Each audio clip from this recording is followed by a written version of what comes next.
நம்ம பார்க்க போற படத்துல வீடியோ கேம் டெவலப் பண்ற கூட்டம் ஒருத்தங்க மனித காலடி தடமே படாத பனி பிரதேசத்துல இருக்கிற ஒரு குகைக்கு போறாங்க. உள்ள போவோமே அவங்க காலு கீழே இந்த பகுதி உடஞ்சு அவங்க ஒரு பெரிய குழிக்குள்ள எந்திரிச்சு பார்த்தா வரலாறுலே இல்லாத ஒரு பிரம்மாண்டமான ஐஸ் கோயிலுக்கு முன்னாடி நிக்காங்க. அதுக்குள்ள போவோமே அது டோட்டலா வேற உலகம் மாதிரி தோணுது. அங்க யாருக்கும் எட்டாத உயரத்துல 1.5 டன் தங்கத்துல செய்யப்பட்ட ஒரு சிலை ஒண்ணு இருக்கு. அது என்ன இடம், உள்ள போன அவங்களோட கதி என்னாச்சு அப்படிங்கறத ஒரு வரலாற்று பேக்ரவுண்டோட சொல்ல போற படத்தை தான் இன்னைக்கு நம்ம பார்க்க போறோம். இந்த படத்தோட பேரு லெஜெண்ட். படத்தோட முதல் சீன்லயே ஒரு பெரிய கோட்டையோட மதில் சோரை காமிக்காங்க. பல நூற்றாண்டுகளுக்கு முன்னாடி சீன தேசத்துல 2 மன்னர்களுக்கும் இடையே பயங்கர போர் நடந்திருக்கு. அதுல எதிரி மன்ன இவங்க நாட்டுக்குள்ள முன்னேறி வர்றதை பார்த்த நம்ம ஹீரோ நாட்டை சேர்ந்த மன்ன இவங்க நாட்டு படைய பலப்படுத்துறதுக்காக நாடு முழுக்க அலைஞ்சி திரிஞ்சு வீரர்களை தேடி கொண்டு வர சொல்லி அவருடைய முக்கியமான 2 தளபதிகளை அனுப்பி விடுறாரு. அந்த 2 தளபதிகள் வேற யாரும் கிடையாது, நம்ம ஹீரோ ஜாக்கி சானும் அவருடைய நெருங்கிய நண்பன் கெண்டு கானும் தான். பல பாலைவனம் மலைகள்லாம் தாண்டி அவங்க வீரர்களை தேடி போயிட்டு இருக்கப்போ ஒரு இடத்துல ஓய்வு எடுக்கலான்னு போர்வையை விரிச்சிட்டு உட்கார்றாங்க. அக்கம் பக்கத்துல கிடக்கிற பழங்கள் காய்கறிகள் எல்லாம் புறக்கி வச்சு சாப்பிட்டுக்கிட்டு இருக்கும் போது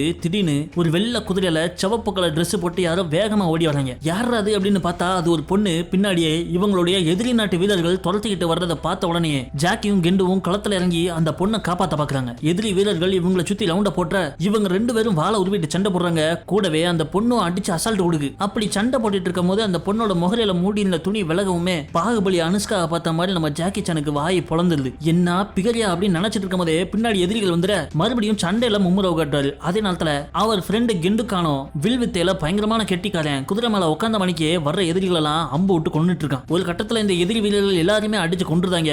அப்ப திரும்ப இன்னொரு பேட்ச் தூரத்துல வந்து நிக்கி அந்த கூட்டத்துக்கு மத்தியில ஒருத்த மட்டும் துண்டா கையில கழுகோட நிக்கான். இவன் தான் அந்த எதிரி நாட்டோட தளபதி சங்கிலி மாயன். அவன் பக்கத்துல வர்றதுக்கு முன்னாடியே நம்ம இங்கிருந்து எஸ் ஆயிடலாம் சொல்லிட்டு ஆளுக்கு ஒரு திசையா பிரிஞ்சு போறாங்க. தூரத்துல இருந்து அதை பார்த்த சங்கிலி மாயன் ஆளுக்கு ஒரு திசையா பிரிஞ்சு போறாங்களே எப்படி கண்டுபிடிக்கணும்னு சொல்லிட்டு அவன் கையில உள்ள கழுக பறக்க விடுறான். அங்க வெள்ளை குதிரையில சிவப்பு ட்ரெஸ் போட்டு போய்கிட்டு இருக்க இந்த கழுகு ஓடி போய் மண்டையில போட்டுக்க முக்காட தள்ளி விட்டுருது. பார்த்தா அது ஹீரோயின்ல நம்ம கெண்டுக்கான் தான் ஹீரோயின் மாதிரி வேஷம் போட்டு இவங்களை ஏமாத்த பார்த்திருக்கான். அப்புறம் இன்னொரு சைடுல போற அந்த கருப்பு குதிரையில தான் ஹீரோயின் இருப்பான்னு சொல்லிட்டு சங்கிலி மாயனும் அவன் டீமும் அந்த கருப்பு குதிரையை விரட்டிக்கிட்டு போறாங்க. நம்ம ஜாக்கி ஹீரோயினை குதிரைக்கு முன்னாடி தொங்க விட்டு ஒளிச்சு வச்சிருந்தாரு. கண்டுபிடிச்சாங்கன்னு முன்னாடி உட்கார வச்சு ஜங்கான்னு விரட்டி ஓட்டுறாரு. பின்னாடி சங்கிலி மாயன் குரூப்ஸ் துரத்தி வர்றதை பார்க்கவே டாப் கியர்ல குதிரையை ஓட்டி அங்க இருந்து ஒரு பெரிய மலைப்பள்ளத்தாக்கு தாண்டி போய் நிக்காரு. தன்னால தரையில உருண்டு பிறண்டு எப்படியோ எஸ் ஆயிடுறாங்க. ஆனா பின்னாடி வந்த சங்கிலியன் குரூப்ஸ் இந்த பள்ளத்தாக்க தாண்ட பார்த்தா நம்மள பாடையில ஏத்திடுவாங்கன்னு அங்கேயே எமர்ஜென்சி பிரேக்க போட்டு நிப்பாட்டிடுறாங்க. என்னைக்கா இருந்தாலும் உன்னை பிடிக்காம விட மாட்டேன்டி அப்படிங்கிற மாதிரி சங்கிலி பார்த்துக்கிட்டு இருக்க நம்ம ஜாக்கி ஹீரோயினை கூப்பிட்டு நைஸா எஸ் ஆயிடுறாரு. அந்த பக்கம் நம்ம கெண்டுக்கான துரத்திட்டு போன கூட்டத்தையும் அவன் குதிரையில திரும்பி உட்காந்து அம்புகள்ல சுட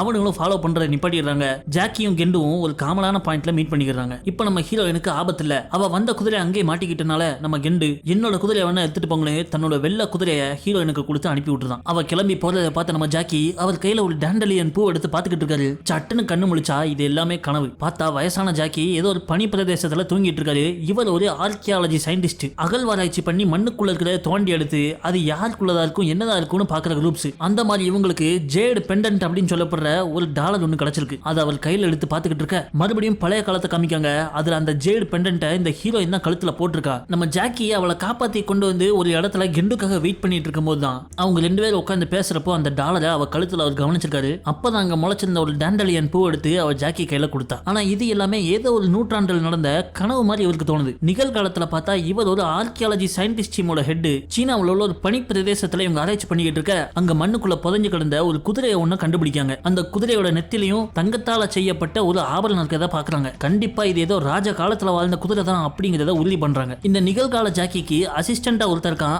அவன் பேர் பென். அவங்க கூட கண்ணாடி போட்டு ஒரு பொண்ணு இருக்காளே. இவங்க 3 பேர் தான் அந்த ஆர்கியாலஜி டீமே. இந்த குதிரையும் அது நெத்தியில உள்ள அந்த பொருளையும் பார்க்கவும் நம்ம ஜாக்கி இப்பதான் இதே மாதிரி ஒரு குதிரையை என் கனவுல பார்த்தேன். அதோட சேர்ந்து ஒரு அழகான பொண்ணையும் பார்த்தேன் அப்படின்னு சொல்லிக்கிட்டு இருக்க பல்லு போன காலத்துல காண்ற கனவை பாறேன் அப்படின்னு நக்கலா பேசிக்கிட்டே இவங்க எல்லாரும் அங்க இருந்து கிளம்புறாங்க. இந்த டீம்ல இந்த கண்ணாடி பொண்ணு நம்ம அசிஸ்டன்ட் பென் மேல ஒரு கண்ணு வச்சிருக்கா. ஆனா அவன் ஒரு மாக்கான் ஒரு பொண்ணு கொடுக்குற சிக்னலை கூட புரிஞ்சுக்க தெரியாம அந்த சமிக்கைகள் எல்லாம் உதாசீனப்படுத்திக்கிட்டே இருக்கான். அந்த ஜேடு பெண்டன்ட் எடுத்துக்கிட்டு ஆபீஸ்க்கு போலான்னு அங்க இருந்து கிளம்பி போறாங்க.